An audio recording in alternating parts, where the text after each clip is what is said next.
ሁለት ወሳኝ ዕለታዊ መረጃዎችን አካተናል። ጠቅላይ ሚኒስትር አብይ አህመድና ፓርላማው በነገው ዕለት የ5 ዓመት ቆይታቸውን ሊያጠናቅቁ ነው። ጠቅላዩ አሰናባችም ተሰናባችም ናቸው። በትግራይ የተሰራጨውን ቪዲዮ ተከትሎ በህወሓት አመራሮች በኩል ከባድ ውዝግብ ተፈጥሯል።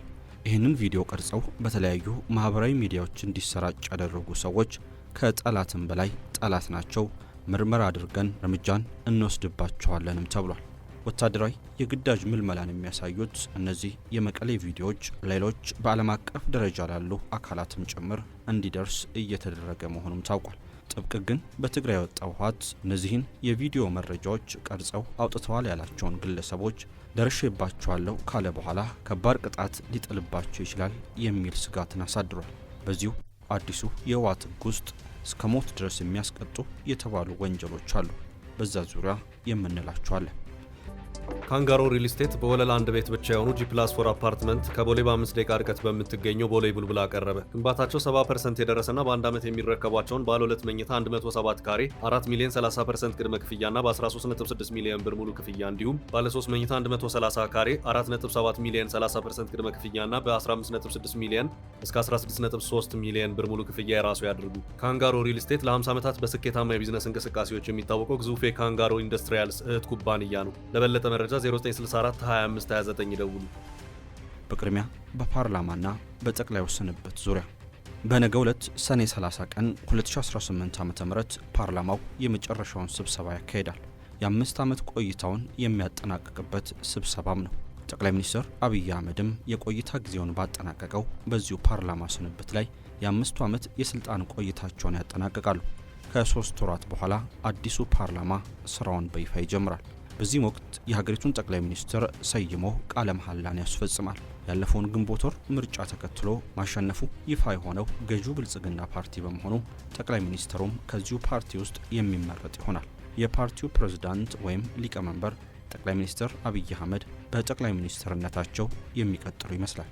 ጠቅላይ ሚኒስትሩ የፓርላማው አባልም እንዲሁ የፓርቲው ከፍተኛ አመራርም በመሆናቸው አሁን በስራ ላይ ባለው ህገ መንግስትና በራሱ በፓርቲው አሰራር መሰረት ባሉት የስልጣን እርከን የመቀጠል እድላቸው የሰፋ ሆኖ ይታያል። ጠቅላይ ሚኒስትሩ የስራ ጊዜውን ባጠናቀቀው ፓርላማ ውስጥም አባል ስለነበሩ የፓርላማው ስንብትም እሳቸውን ጭምር የሚመለከት ይሆናል።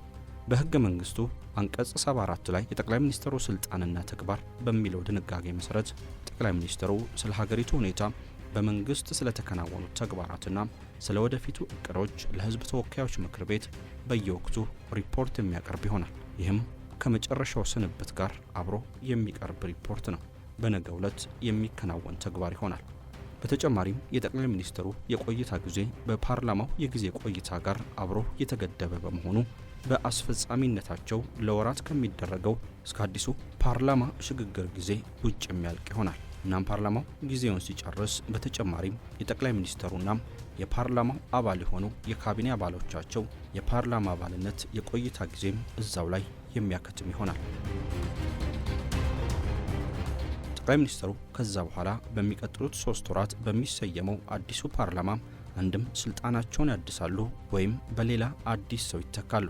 ከዚህ በኋላ የሚኖረው ቀሪ ስራ የሚሆነው የገዢው ፓርቲ ብልጽግና ጉዳይ ይሆናል ማለት ነው። አሁን በስራ ላይ ያለው የኢትዮጵያ ህገ መንግስት ጠቅላይ ሚኒስትሩን ጨምሮ የስራ አስፈጻሚውንና የፓርላማውን እንዲሁም የፌዴሬሽን ምክር ቤትን የቆይታ ጊዜም በሀገሪቱ የምርጫ ዘመን ማለትም በ5 ዓመት ገድቦታል።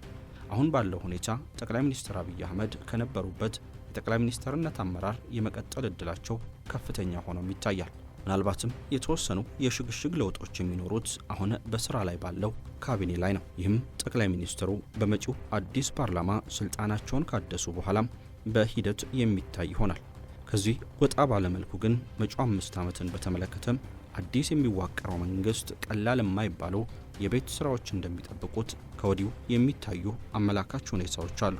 ከኢኮኖሚው እስከ ቀጠናዊ ጂኦፖለቲካዊ እንዲሁም በሀገር ውስጥ የቀጠሉትና በትግራይ ያረገዘው አደገኛ የጦርነት አዙሪት የመጪው መንግስት ከባድ የቤት ስራዎች ናቸው። በጂኦፖለቲካ ውስጥ ከአባይ ጋር ተሳስሮ ግብጽ አለች። የኤርትራ ጉዳይም ከትግራይ ጋር ተሳስሮ አዲስ የፖለቲካ ውስብስብነት እየታየበት ነው። ደብረጽዮንና ጓዶቻቸው ትግራይን ከቀሪው ኢትዮጵያ ነጥሎም ሀገርም ክልልም ያልሆነች ወይም ዲፋክቶ ስቴትን የመመስረት አካሄድን እየተከተሉ መሆኑን በግልጽ እያመላከቱ ነው። ህወሓት ከወራት በፊት ከፌዴራል መንግስት ጋር ያለኝን ግንኙነት እንዳቋረጥኩኝ ይታወቅልኝ ሲል ያስታወቀ መሆኑ አይዘነጋም። ከዚህ ባለፈም ይህንኑ አመላካች የሆኑ አካሄዶችንም ጭምር እየተከተለ ይገኛል። የኢኮኖሚ የግንኙነት ሰንሰለቱን ቆርጧል። ክልሎች ካመነጩት ገቢ ለፌዴራል መንግስት ፈሰስ ያደርጋሉ። የፌዴራል መንግስት በቀጥታ ከክልሎች የሚሰበስበው ገቢ አለ። በዚህ መሰረትም ቀመሮች ተሰርተው የበጀት ክፍፍል ይደረጋል። አሁን ባለው አካሄድ ግን ትግራይ ከዚህ የበጀት አካሄድ ስርዓት ውጭ ሆናለች። ህወሓት የፌዴራሉ መንግስት ከትግራይ ገቢ እንዲሰበሰብ አልፈቀደም ሲል አሳውቋል። ከወርቅ ማዕድኑ የሚገኘውን ገቢ እኔው ራሴ ጠቅልዬ ወስዳለሁ፣ ትግራይን ለመከላከልም እጠቀምበታለሁ በማለት አሳውቋል። ይህ ማለት የፌዴራሉ መንግስት ለትግራይ የሚመድበው በጀት አይኖርም ማለት ነው። ይህ ሊሆን የሚችለው በሁለት መሰረታዊ ምክንያቶች ነው። አንደኛው ህወሓት ከፌዴራል መንግስቱ ጋር የተፈራረመውን የፕሪቶሪያውን ስምምነት ቀሪ በማድረግ የጊዜያዊ አስተዳደሩን መንግስት አስወግዶ ስልጣኑን በመቆጣጠሩ ነው። ይህ ብቻ ሳይሆን በምርጫ ቦርድ በኩል ህወሓት ህጋዊ እውቅና የለህም፣ በፓርቲነት አላውቅም የተባለ ፓርቲ መሆኑም በራሱ በፌዴራል መንግስትና ህወሓት መካከል ሊኖር የሚችለውን ግንኙነት ቀሪ የሚያደርገው ይሆናል። ህጋዊ እውቅና የለህም የተባለ ፓርቲ በጉልበት ሌላ መንግስት ገልብጦ ስልጣን በያዘበት ሁኔታ የፌዴራሉ መንግስት ወደ ትግራይ በጀት ይልካል ማለት ሊታሰብ የማይችል ነው። ይህ ብቻ ሳይሆን ህወሓትም የፌዴራሉ መንግስት ከክልሎች እንዲሰበሰብ በህግ የተፈቀደለትን ገቢንም በግልጽ የከለከለ መሆኑን ደብረጽዮን ባለፈው ቅዳሜ በሰጡት ማብራሪያ የተናገሩ መሆኑን የራሳቸው የደብረጽዮን ቢሮ በፌስቡክ ገጹ ላይ ባጋራው መረጃ አሳውቋል። ከዚህ ባለፈም ህወሓት በግልጽ ለጦርነት እየተዘጋጀ መሆኑን በማስታወቁና መሬት ላይ ያሉት እውነታዎችም ይህንኑ የሚያመላክቱ በመሆናቸው አሁንም ቢሆን እዚህ ጋር የፌዴራሉ መንግስት ለትግራይ በጀትን ይልካል ለማለት የሚያስደፍር አይሆንም። እነዚህ ሁሉ እውነታዎች ተደማምረው ምናልባትም ነገሮች ወደ ጦርነት ሊያመሩ ይችላሉ የሚሉ ስጋቶች እንዲበራከቱ አድርጓል። እናም የቀጣዩ አዲስ መንግስት ከባዱ ፈተና ተብለው ከሚወሰዱት ከባድ ፈተናዎች መካከልም ግንባር ቀደሙ የትግራይ ጉዳይ ነው። የትግራይ ጉዳይ ከኤርትራ ፖለቲካ ጋር ተሳስሮ ከሱዳን እስከ ግብጽም ድረስ ይዘልቃል በሚል አንዳንዶች ነገሩን ቀጠናዊ መልክ እንዳለው ሲናገሩም ይሰማሉ። ከሰሞኑ በአንድ መድረክ ላይ ንግግር ያደረጉት የጦር ኃይሎች ጠቅላይ ኤታማዦር ሹም ፊልድ ማርሻል ብርሃኑ ጁላ ህወሓትና የኤርትራ መንግስት መስርተውት በኋላ ላይ ሌሎች ተጨማሪ ኃይሎችን አካቷል የተባለውንና ጽምዶ የተባለውን ፖለቲካዊና ወታደራዊ ቅንጅት በተመለከተ ስረ መሰረቱ ግብጽ ናት ሲሉ የተናገሩበት ሁኔታ ታይቷል። እናም ከዚህ አንጻር የትግራይ ጉዳይ በሀገር ውስጥ ችግርን በላይ አልፎ ቀጠናዊ መልክን እንደያዘ ግልጽ ነው።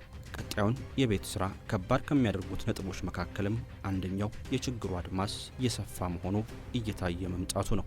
የትግራይ ሁኔታ አሁን ባለበት መቀጠል እንደማይችል ግልጽ ነው። አንድ ቦታ ላይ አንድ የሆነ መፍትሄ ማግኘት ግድ የሚለው ሆኖም ይታያል። ጥያቄው ይህ መፍትሄ የሚገኘው በኃይል ነው ወይስ በንግግር የሚለው ነው። ህወሓት በጦርነቱ የቆረጠ ይመስላል። ጉዳዩ የህልውና ጉዳይ ነው ወደሚለው ጥግናም ጫፍ ወስዶታል። የህልውና ትግል ማለት ባጭሩ የመኖር አለመኖር ጉዳይ ማለት ነው። በዚህም የትግራይን ህዝብ ከጫፍ እስከ ጫፍና ከጥግ እስከ ጥግ አንቀሳቅሼ የትግራይን ህልውና መታደግ አለብኝ እያለ ይገኛል። ለዚህም ዓላማውን ወታደራዊ አቅሙን እያጠናከረ መሆኑን እያሳየ ይገኛል። ሆኖም ጦርነት አናካሄድ የሚለውን በተመለከተ ቅድመ ፕሪቶሪያ ስምምነት የነበረው አካሄድ የሰራ አይመስልም። አሁን ባለው ሁኔታ የትግራይ ህዝብ ያለው እይታ ተቀይሯል። ህዝቡ የመዋጋት ፍላጎትን በማጣቱም ህወሓት የግድ ወደ ግዳጅ ወታደራዊ አፈሳ መግባት ግድ ያለው ሆኖ ይታያል። ከዚህ ጋር በተያያዘም ወታደራዊ አፈሳው የእምነት ተቋማትን ሳይቀር ለይቶ ባልታወቀ መልኩ በስፋት እየተካሄደ መሆኑን የሚያመላክቱ መረጃዎች እየወጡ ነው። የአብነት ትምህርት ቤት ተማሪዎችን ከአብያተ ክርስቲያናት እንዲሁም በርካታ ሌሎች ሰዎችን ከገበያ ስፍራም ከወጣቶች ማዘውተሪያ ማዕከላትና ቤት ለቤት በሚደረግ አሰሳ በማፈስ ወደ ወታደራዊ ተግባር እንዲሰማሩ ተደርጓል የሚሉ መረጃዎች በመውጣት ላይ ናቸው። በመጪው አዲስ ዓመት የሚመሰረተው መንግስት ከባዱ የቤት ስራም የሚሆነው የትግራይን ጉዳይ መሆኑ ጥርጥር የለውም። በተለይም ከሰሞኑ በመቀሌ የተካሄደውን አፈሳ ተከትሎ የተሰራጨው ቪዲዮ ለህወሓት አመራሮች ከባድ የእግር እሳት ሆኖ ታይቷል። በተያዘው ሳምንት ከዚህ ጋር በተያያዘ 2-3 ቪዲዮዎች ከመቀሌ ወጥቷል። በርካታ ሰዎችም ተመልክተውታል። ይህም ህወሓት ድጋፎችን እንዲያጣ እንዲሁም ተቃዋሚዎችም እንዲበረቱበት ያደረገም ሆኗል። ከነዚህ ቪዲዮዎች መሰራጨት በኋላ ለመጀመሪያ ጊዜ በሚባል ደረጃ ምላሽና ማብራሪያ ተሰጥቶበታል። ማብራሪያው የተሰጠው በመቀሌው ከንቲባ አቶ ኃይላይ አረጋዊ በኩል ነው። ከንቲባው በእነዚህ የግዳጅ አፈሳ ቪዲዮዎች መሰራጨት ዙሪያ ቁጭታቸውን ገልጿል።